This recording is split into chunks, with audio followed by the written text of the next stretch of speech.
So talk to the person who is overwhelmed, kind of with debt, not living on a budget, but they want to start. Like that person who has only $4 and credit card debt and all this stuff. Where do they start? I think it starts with something. My friend Casey Graham said it so well back in the day, and it wasn't related to this, but it's related to this idea of discipline. He said you have to decide to decide. There has to be a moment where you just throw it down and say, today is the day. Yeah. It's not tomorrow. Yeah.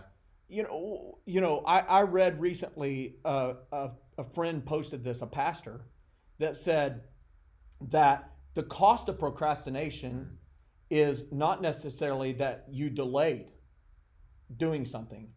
The greater cost of procrastination is the fact that you didn't do it when you could have. Wow. And you may never get the opportunity again. Wow.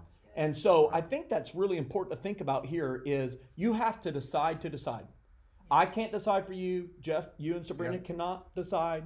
You can't. We can't. We want it for them. Yes. We hear the old statement: you can lead a horse to water, you can't make them drink. We want it for our kids. We want it for our family members. We want it for the people we meet, our friends. But you have to want it for you, and you have to decide that today's the day. Yeah. And you have to throw all the excuses out of the window.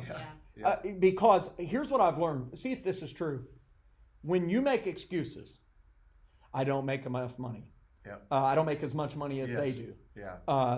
I have these expenses. My car kept breaking down. I had to buy a new car. All these excuses, whatever they might be.